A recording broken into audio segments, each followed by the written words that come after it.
Hello, my friends.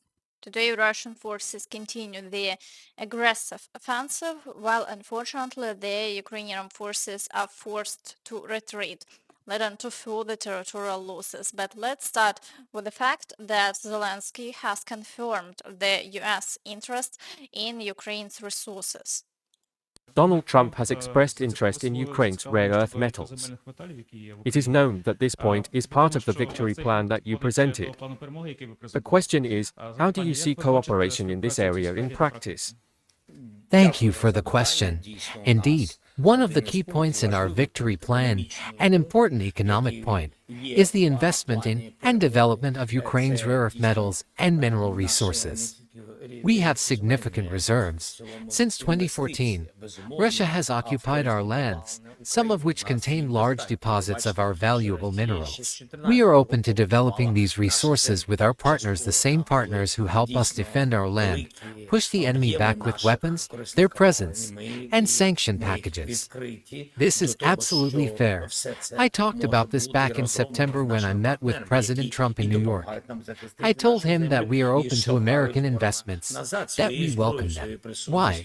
Because if Russia controls these resources, other countries will move in, countries like Iran and North Korea. I am confident about this, and I told Trump these are the facts. I want American businesses to enter Ukraine and develop this sector with us. Take, for example, our nuclear power plants. What is the largest power plant in Europe today?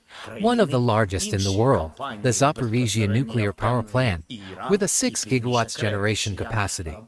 That is an enormous amount of energy and a massive investment.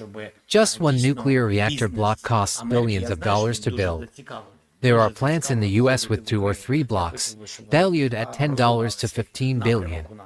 And beyond construction costs, these plants generate money daily. Right now, due to occupation and attacks, Ukraine is forced to import 300 megawatts of electricity. Imagine what that means, 300 megawatts, while we have our own resources, our own power plants capable of producing 6 gigawatts. So, the issue is not only about mineral resources. It's about many things, and when it comes to nuclear energy, we are open to partnerships with other countries as well. Overall, if the US truly invests in Ukraine, building factories, opening mines, and extracting natural resources, that wouldn't be a bad thing. It would create jobs, develop cities, and strengthen the economy. But the real question is, why hasn't independent Ukraine been mining and exporting these resources for the past 30 years? Why hasn't it become a wealthy country on its own? That remains unclear. Zelensky also mentioned new contacts with Keith Kellogg, whom Trump appointed as the lead negotiator on Ukraine. I think that right now, at this moment, our Chief of Staff, Andriy, had a conversation with Waltz, right? And my team was in contact with Kellogg. Yesterday, I believe it was yesterday, yes. The time zones create some differences, but we are finalizing the dates. We already have working dates when the American team will arrive. The details are being finalized, and we are waiting for their team to come so we can work together. As we can see, they are only setting the dates for when Ukraine will talk to Kellogg. As for negotiations between Russia and Ukraine, it's far too early to discuss that. The war continues, and as long as there is time, Putin is trying to seize more territory. Let's start with the Pokrovsk direction, where Russian forces have advanced toward Nova Poltavka and Malynivka. Additionally, they continue actively storming Yelizavetivka, Myrolюбivka, and the village of Promeny. Near Pokrovsk, fighting for Lysivka hasn't stopped, and Russian troops are attempting to break through to the outskirts of Pokrovsk, Udachne, and battling for Novoalexandrivka. However, for now, after Ukrainian counterattacks, the Russians haven't achieved new successes here. They're advancing only in the highway area. Once again, it's worth noting that if we look at the situation globally, this stretch of the front that Russian forces are pushing near the highway indicates that they could develop movement toward Kostantinivka, which in the near future might create an encirclement threat for the city. Overall, the outlook remains grim.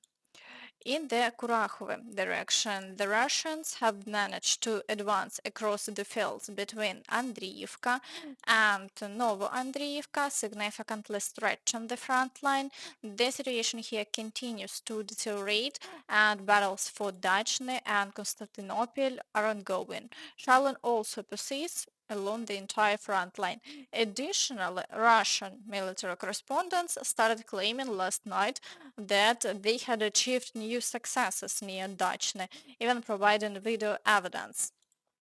Our forces mined the Dot road on the southwestern outskirts of Dachne, which the Ukrainians used for logistics and evacuation, and the M113 armored personnel carrier didn't make it to Dachne. This confirms that our units have taken position southwest of Dachne. For now, we are waiting for official confirmation from the Ukrainian side and updated maps. However, as we can see, the situation continues to worsen. In the direction of Velyka Novosilka, activity is gradually increasing as the Russians attempt to break through near Rozdolne around the village of Novy Komar and toward Novosilka.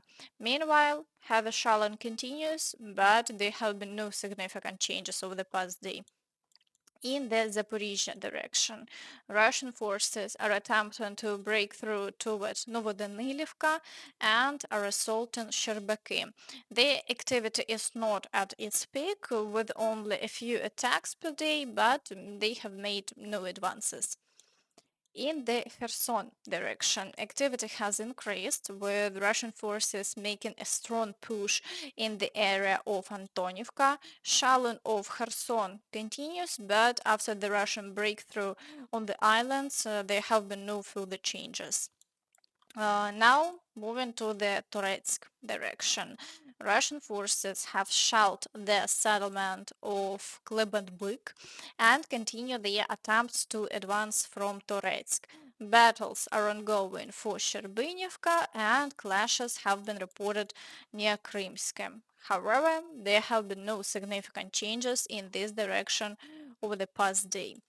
In the Chasiv Yar direction, Russian forces continue the assaults in the central part of the city. As before, they are attempting to break through in the areas of Stupochki and Pretechina, but without success. Additionally, daily attempts to advance toward Bila Hora across the fields have also been recorded. However, all attacks have been repelled and the front line remains unchanged over the past day. In the Siversk direction, Russian forces are storming Belogorivka and Shalon-Siversk, but activity here remains minimal, with no changes in the past 24 hours. In the Liman direction, Russian forces are assaulting Novolyubivka, attempting to break through near the village of Terny and storming Yampolivka. While the situation hasn't changed over the past day, the continuous attacks indicate that Russian troops are expanding significant effort to advance toward Liman. In the Burova direction, assaults on Bogoslavka area remain ongoing along with continued shelling. However, no new breakthroughs have been reported. For the south, Russian forces are only attacking Novoyegorivka, while the rest of the situation remains stable. In the Kherson direction, Russian forces are storming Petropavlivka, attempting to break through near Pishane and shelling Kindrashivka. However, there have been no changes along the front line. Near Dvorichna, no new attacks have been reported, but quietly two settlements have already fallen under Russian control. In the Kharkiv direction, Russian forces continue shelling but are not launching assaults, and the situation has stabilized. There is some minor activity in Vovchansk, but the Ukrainian Armed Forces continue to repel all attacks, keeping the front line unchanged. And in the Kursk direction, the Russian counteroffensive has completely failed. They have already reduced the activity to 7 assaults per day and have achieved no success. Therefore, as planned, this will provide a slight advantage in future negotiations. Meanwhile, Zelensky stated that the US must return nuclear weapons to Ukraine, provide a large number of missiles to stop Russia, and deploy its troops to stabilize the situation. If NATO is not today but sometime in the future, then all this time while we are moving toward NATO, this entire waiting period, regardless of its length, is unfortunately not up to us. If this process drags on for years or even decades, not because of us but because of our partners, then the question arises, what will protect us from this evil in the meantime, throughout this entire journey? What kind of support package? What kind of missiles? Will they give us nuclear weapons? Then let them give us nuclear weapons. Will they provide us with enough missiles to stop Russia? I am not sure, but I think that would help. Otherwise, what missiles will stop Russia's nuclear missiles? That is a rhetorical question. So let's do it this way. Return the nuclear weapons. Provide missile systems. Our partners will help finance a million-strong army. Deploy a contingent where we need stability, so our people can live in peace. If that's the point, fine. But a question arises, if we are not in NATO, why is he on our land? If we are not in NATO, and America says it is not ready to accept Ukraine into NATO, then Putin must fully withdraw from our territory. That's logical. Next, we will talk about something else: compensation for all our losses. Because there must be logic. He invaded because he feared we would become NATO members. Fine, we are not NATO members. Get off our land. That's how we should look at this, because otherwise what else? Friends, I don't even know how to comment on these demands, but be sure to share your thoughts in the comments. Meanwhile, Trump continues his revolution in the world, and this time he has decided to withdraw the US from the UN Human Rights Council.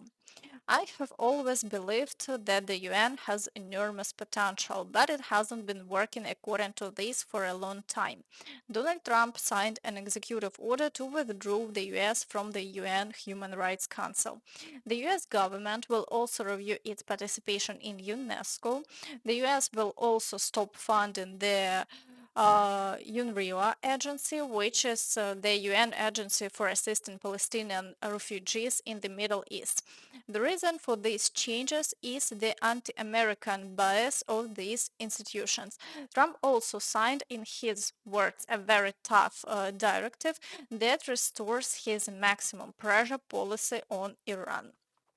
Overall, we are waiting to see how events will unfold. And that's all from me.